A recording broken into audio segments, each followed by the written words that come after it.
प्यारे बच्चों, सुप्रभात। ऑनलाइन क्लास में आप सभी का स्वागत है।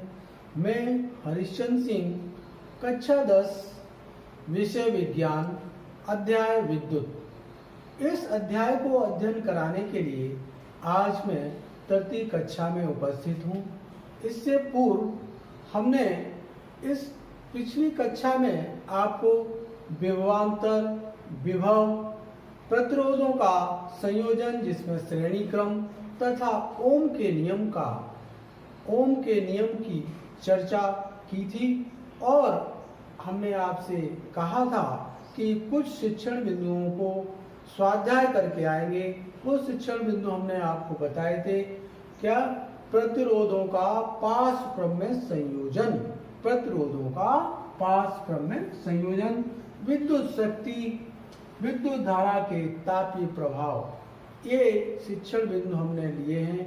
इन्हीं के लिए हमने आपसे कहा था कि इन बिंदुओं का स्वाध्याय करके आएंगे। आज हम अध्याय की शुरुआत इन्हीं शिक्षण बिंदुओं से करने जा रहे हैं। हम शिक्षण बिंदु की ओर चलते हैं।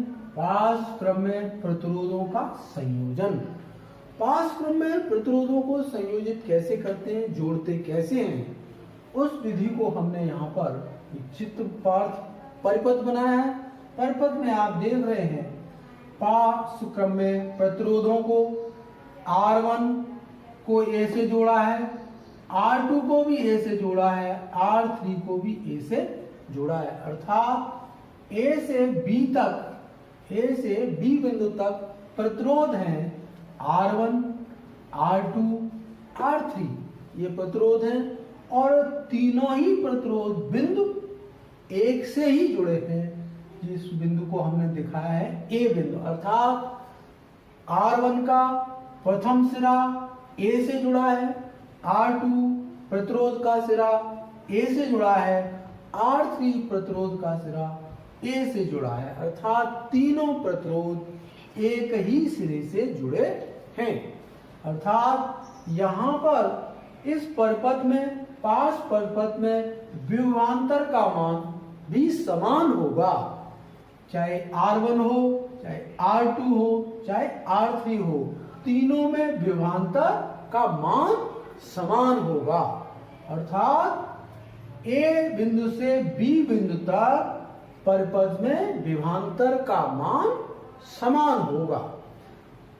बैटरी से जब धारा प्रवाहित होती है तो बैटरी से धारा प्रवाहित होती I। जब A बिंदु पर I धारा पहुंचती है तो I धारा A बिंदु से तीन भागों में विभाजित हो रही है। R1 में धारा का मान I1, R2 में धारा का मान I2, R3 में धारा का मान I3 प्राप्त होता है। इस प्रकार से आगे R1, R2, R3 के बिंदु B पर पहुंचते पहुंचते धारा का मान पुनः I प्राप्त हो जाता है। इस प्रकार से A से B तक धारा बढ़ जाती है, किंतु B बिंदु पर धारा का मान I हो जाता है। तो यहाँ पर देखें कुल धारा कितनी होगी, I = I1 plus I2 plus I3, ये धारा के मान हो जाते हैं। ये समीकरण नंबर हम 1 मान लें, A मान लें। इस समीकरण को मान लिया हमने। धारा का मान I = इसमें I1, ये I2, इसमें I3, धारा का मान इस प्रकार। विभवांतर A से B तक विभवांतर कितना होगा, विभवांतर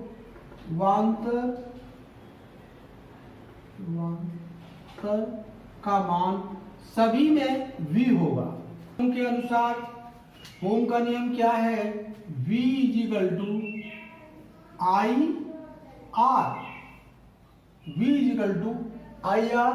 इसको समीकरण नंबर 2 दे दें, V दे दें, चलिए V दे दें। यहां से हम I का मान निकाल सकते हैं।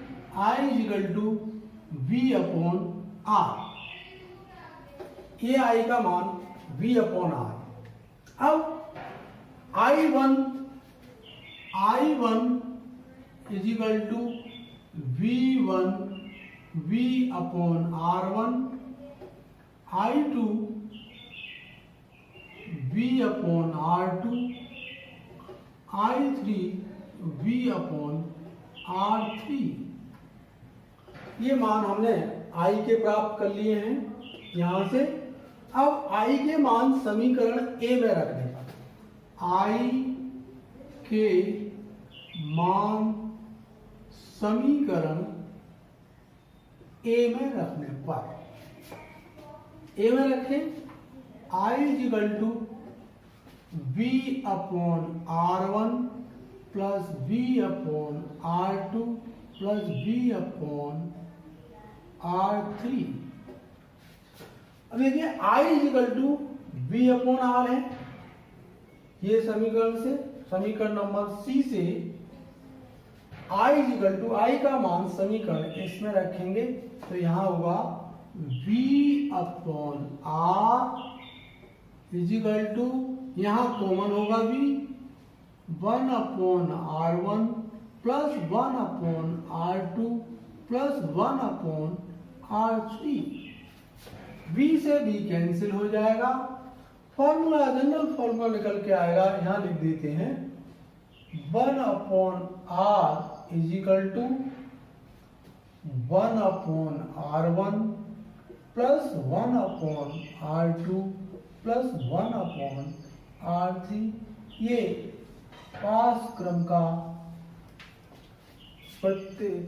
प्रतिरोधों के संयोजन का फॉर्मूला प्राप्त होता है। इस प्रकार से पास क्रम के विभवांतर, विद्युत धारा और इनके बीच संबंधों को स्थापित करने का यह सूत्र है। 1/R बराबर 1/R1 plus 1/R2 plus 1/R3। यहाँ पर प्रतिरोध का जो मात्रक होता है वो प्रतिरोध का मात्रक ओम होता है। क्या होता है? ओम। इसलिए इस परिपथ में सपोज कर लें कि यहाँ पर R1 का मान 2 है, 2 ओम है, R2 का मान 3 ओम है, R3 का मान 4 ओम है, तो तुल्य प्रतिरोध कितना होगा? इस तरह से प्रश्न भी पूछे जाते हैं। तो देखिए कैसे निकालते हैं। 1/R बराबर 1/2 प्लस 1/3 प्लस 1/4। तुल्य प्रतिरोध निकालेंगे तो यहाँ पे इक्वल टू एलसीएम ले लें। एलसीएम होगा आपका कितना होगा? एलसीएम 12 ले लें, 12 ले लें। 6 plus 4 plus 3 is equal to 13 upon 12। R is equal to, R की वैल्यू निकालेंगे, आर इज इक्वल टू क्या होगा? 12 अपॉन 13 ओम। ये इसका प्रतिरोध होगा। यदि इस तरह से R1 का मान 2, R2 का मान 3, R3 का मान 4 हो तो पाठ्यक्रम में यदि प्रतिरोध जुड़े होंगे तो उनका प्रतिरोध कितना आएगा? इतना प्राप्त होता है। इस प्रकार से सूत्र का निगमन, प्रतिरोधों का संयोजन पाठ्यक्रम में आता है। 2 की ओर चलते हैं। विद्युत शक्ति, इलेक्ट्रिक पावर किसे कहते हैं? इलेक्ट्रिक पावर किसी विद्युत परिपथ में विद्युत ऊर्जा के व्यय होने की दर को विद्युत शक्ति कहते हैं। व्यय ऊर्जा होने की दर को विद्युत शक्ति कहते हैं। दूसरी हमने परिभाषा दी है, ऊर्जा के उपभुक्त होने की दर को शक्ति कहते हैं। उपभुक्त अर्थात कहने का अर्थ है कुछ ऊर्जा उपयोग में लाई जाती है, कुछ ऊर्जा उपयोग में नहीं लाई जाती है, उसे उपभुक्त ऊर्जा के रूप में व्यय कर देते हैं, शक्ति कहते हैं। यदि किसी परिपथ में t सेकंड में W जूल ऊर्जा व्यय हो, t सेकंड में कितने जूल? W जूल ऊर्जा व्यय हो तो शक्ति कितनी होगी? P बराबर W/T। ये हमने समीकरण नंबर 1 दे दिया है। 1 P बराबर W/T ये ऊर्जा व्यय होगी। यदि किसी परिपथ में V विभवांतर हो, आई एम्पियर की धारा प्रवाहित की जाए और कितने समय तक, टी समय तक धारा प्रवाहित की जाए, तो जो कार्य होगा W बराबर V इंटू आई इंटू टी, VIT जूल कार्य होगा। अब प्रथम समीकरण नंबर इसको B दे दें। प्रथम समीकरण में W का मान रख दें, तो W का मान रखने से P equal to W/T, W का मान है VIT, यहाँ पे T से कैंसिल हो जाता है, P equal to power equal to VI, power का मात्रक होता है वाट, मात्रक क्या होता है, वाट होता है। P इक्वल टू VI, यहाँ पर ओम के नियम का पालन करें तो हम देखें V equal to IR, V की जगह IR मान लगाते हैं, IR into I equal to I square R, ये सूत्र प्राप्त होता है, I square R, P equal to I की जगह I equal to V upon R, I की जगह रख दें V अपॉन R, इस समीकरण में रख दें तो ये होता है V स्क्वायर, I स्क्वायर की जगह क्या, V square upon R square into R, एक R से ये R कैंसिल हो जाएगी, P equal to V square, यहाँ V स्क्वायर है upon R, P equal to V square upon R, P का मात्रक वाट होता है, यह विद्युत शक्ति का सूत्र है। नंबर 3, विद्युत धारा का तापीय प्रभाव। विद्युत धारा का तापीय प्रभाव या ऊष्मीय प्रभाव क्या होता है? विद्युत स्रोत की ऊर्जा का कुछ भाग उपयोगी कार्यों में व्यय होता है, स्रोत की शेष ऊर्जा ऊष्मा के रूप में व्यय होती है। अर्थात विद्युत स्रोत से जो ऊर्जा प्राप्त होती है वो कुछ कार्यों में तो व्यय हो जाती है, शेष कार्यों में व्यय नहीं होती है, अर्थात उसका उपयोग नहीं हो पाता है। वो उपकरणों को क्या करती है, वो ऊष्मा दे देती है, उसमें उसकी ह्रास हो जाता है, व्यय हो जाती है ऊष्मा। अर्थात विद्युत स्रोत की ऊर्जा का कुछ भाग ही उपयोगी कार्यों में व्यय होता है। स्रोत की शेष ऊर्जा ऊष्मा के रूप में व्यय हो जाती है। किसी वस्तु को गर्म करने में वो ऊर्जा व्यय हो जाती है। जो उपकरण के ताप में वृद्धि करती है, जो उपकरण होता है उसको ताप में वृद्धि करती है, इसे विद्युत का तापीय प्रभाव कहते हैं। अर्थात विद्युत धारा का तापीय प्रभाव वो है कि विद्युत स्रोतों की ऊर्जा का कुछ भाग ही उपयोगी रहता है और अधिकांश भाग उसको ऊष्मा देने में खर्च हो जाता है। इसे विद्युत का तापीय प्रभाव कहते हैं। इसका उपयोग आप दैनिक जीवन में देखते भी हैं। विद्युत हीटर को जब उपयोग में लाते हैं तो बहुत समय तक उसको जलने देते हैं, जिससे उसकी ऊष्मा जो उपयोग में लाते हैं वो ऊष्मा अलग हो जाती है। उसको तो प्रयोग में कर लेते हैं, लेकिन बहुत सारी ऊष्मा वो उसके ताप में वृद्धि के कारण ही नष्ट हो जाती है, उसका उपयोग में नहीं लाया जा सकता है। ऐसे ही हम देखें विद्युत की इस्त्री, जो जिससे आप कपड़ों पे प्रेस करते हैं तो बहुत सारी ऊष्मा उसको क्या गर्म करने में चली जाती है, वस्तुओं को गर्म, उसको प्रेस को गर्म करने में चली जाती है, उसका उपयोग हो ही नहीं पाता है। तो ऊष्मा का, ऊर्जा का कुछ भाग ही हम प्रयोग में ला पाते हैं और बहुत सारा भाग उसमें उपकरण को या जो यंत्र होते हैं उनको गर्म करने में ऊष्मा खर्च हो जाती है। किसी प्रतिरोध में उपभोग की गई विद्युत ऊर्जा, किसी भी प्रतिरोध में उपभोग में की गई विद्युत ऊर्जा W बराबर VIT, यहाँ पर V विभवांतर है, I धारा है, T समय, अर्थात किसी परपथ विभवांतर को I धारा के अनुसार T समय तक प्रवाहित किया जाता है तो W कार बराबर VIT, समीकरण नंबर 1 दे दिया है। अब ओम के नियम के अनुसार, ओम के नियम से, ओम के नियम से क्या होगा, V equal to IR, V equal to IR इस समीकरण में रख दें। तो यहाँ समीकरण में जैसे रखते हैं W इजिकल टू V की जगह IR इंटू IT, तो यहाँ I डबल होगा I स्क्वायर RT। अब कार्य यहाँ पे है, ऊर्जा ऊष्मा के रूप में होती है। ऊर्जा कैसी होती है, ऊष्मा के रूप में होती है, तापीय ऊष्मा के रूप में होती है। तो W को किस में कन्वर्ट कर दें, हीट, ऊष्मा, W बराबर H, ये ऊष्मा होगी। अर्थात समीकरण हो जाएगा H equal to I square RT, जहां पर I धारा है, R प्रतिरोध है और T समय है। इस प्रकार से ऊष्मा इसकी प्राप्त हो जाती है। अतः विद्युत धारा का तापीय प्रभाव के अंतर्गत ऊष्मा equal to I square RT, इससे ऊष्मा का मान ज्ञात कर लेते हैं। यह विद्युत शक्ति का सूत्र है।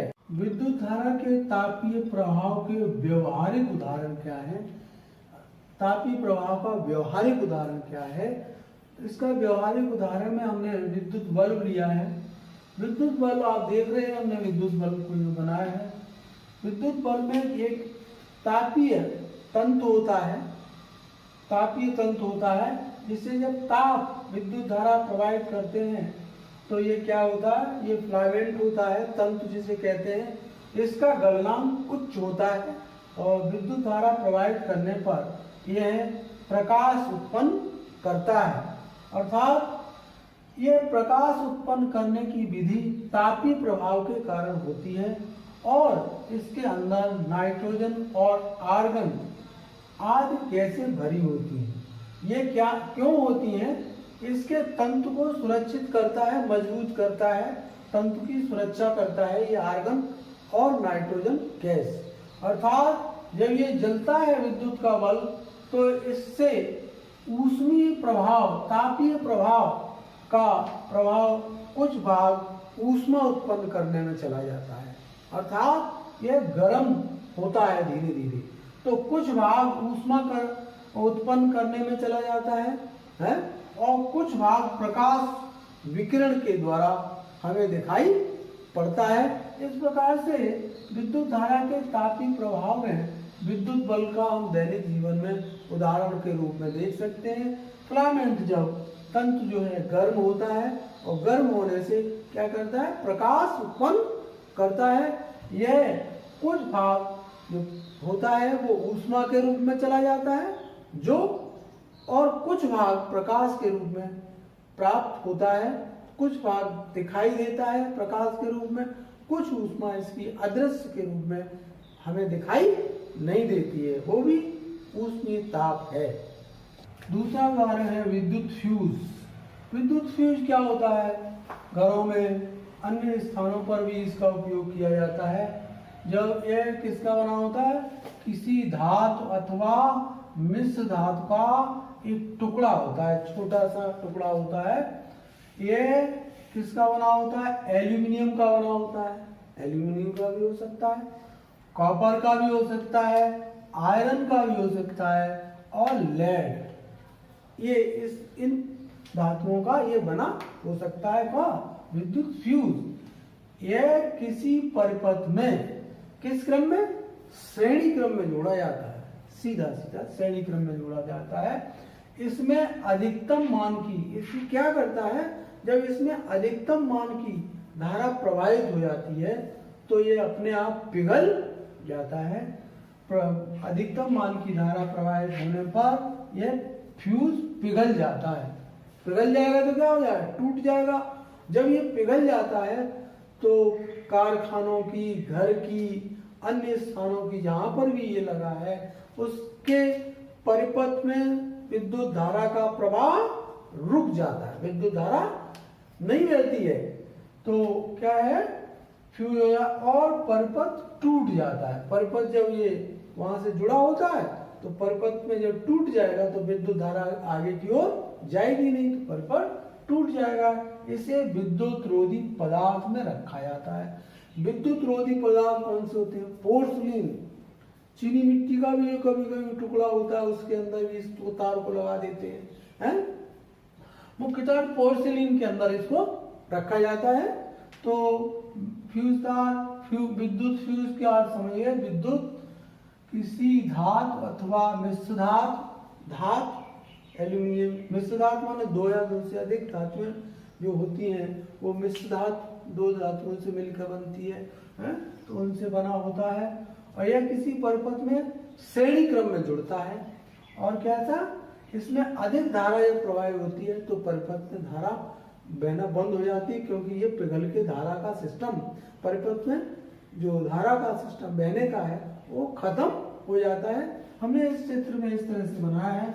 ये मान लीजिए धारा आ रही है, यहाँ पे फ्यूज तार लगा है, और जैसे इसमें धारा तेजी के साथ प्रवाह करेगी तो ये अपने आप क्या होगा, अपने आप इस तरह से पिघल जाएगा, ये टूट जाएगा। और जैसे पिघल जाएगा तो परिपथ में विद्युत धारा जो इधर से इधर को जा रही थी, तो विद्युत का बल्ब जल रहा था, वो जलना क्या हो जाएगा, बंद हो जाएगा। ये विद्युत फ्यूज का अर्थ है, इसको लगाना चाहिए।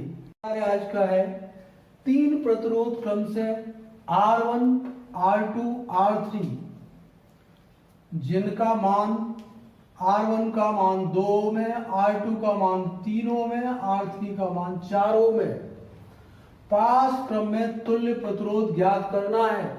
हमने आपको पास क्रम का फॉर्मूला बताया था, सूत्र निगम कराया है। 1/R बराबर 1/R1 plus 1/R2 plus 1/R3 को मानों को रखकर इनको हल करेंगे। प्रश्न नंबर 2, विद्युत शक्ति किसे कहते हैं? परिभाषा हमने आपको दिखाई है, परिभाषा को याद करके इसको लिखेंगे। प्रश्न नंबर 3, विद्युत धारा का तापीय प्रभाव, विद्युत धारा का ताप के ऊपर क्या प्रभाव पड़ता है, उसको हमने आपको अच्छी प्रकार से समझाया है, आपने ध्यान दिया होगा। और उसके व्यवहारिक उदाहरण क्या हैं? व्यवहारिक उदाहरण में विद्युत बल्ब, और हमने कुछ एक और बताया था, ये आपके व्यवहारिक उदाहरण हैं। इनको आप पढ़ेंगे और उनके व्यवहारिक उदाहरणों को आप लिखेंगे कि ये क्यों है व्यवहारिक उदाहरण। इससे फ्यूज बताया था, उसको आप करेंगे। आज इस अध्याय के अंत में आपको कुछ की पॉइंट्स बताएंगे। उन की पॉइंट्सों के आधार पर इस अध्याय का आप अच्छी तरह से अध्ययन करेंगे।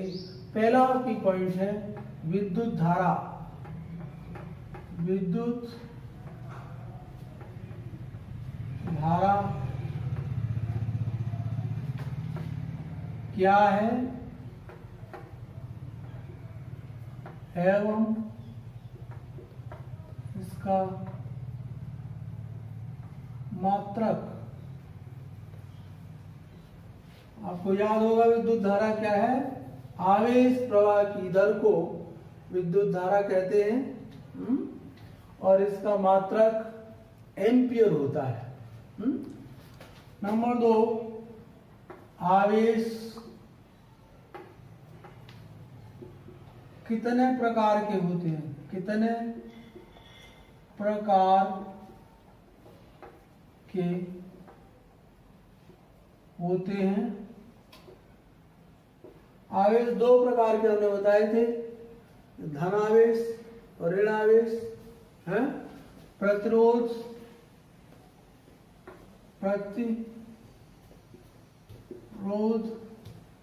प्रतिरोध को R के द्वारा प्रदर्शित करते हैं, इसका इंग्लिश में नाम है रेजिस्टेंस है।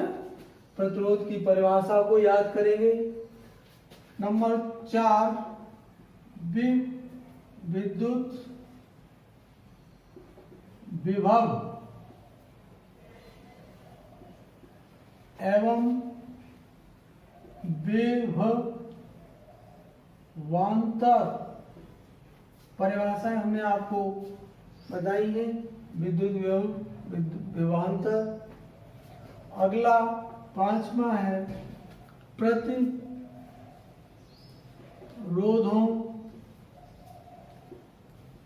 का संयोजन। प्रतिरोधों का संयोजन दो प्रकार का है। श्रेणी क्रम में, जिसका सूत्र R बराबर R1 plus R2 plus R3। अभी बताया पास क्रम का सूत्र 1/R बराबर 1/R1 plus 1/R2 plus 1/R3। इस तरह से इस पर प्रश्न भी हल कर सकते हैं।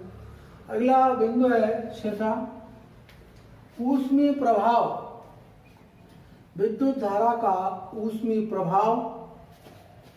विद्युत धारा का ऊष्मीय, तापीय भी कह सकते हैं, तापीय प्रभाव एवं इसके व्यवहारिक उदाहरण क्या हैं। अभी आपको हमने बताए थे व्यवहारिक उदाहरण। ये व्यवहारिक उदाहरण ये इसके की पॉइंट्स हैं। आशा है कि आप इनको की पॉइंट्स के आधार पर इस अध्याय को समझे होंगे और इनको याद करेंगे। मेरी पूरी आशा है गृह कार्य दिया है उसको अच्छी प्रकार से करेंगे। आशा करता हूँ आपको यह अध्याय अच्छी तरह से समझ में आया होगा। धन्यवाद।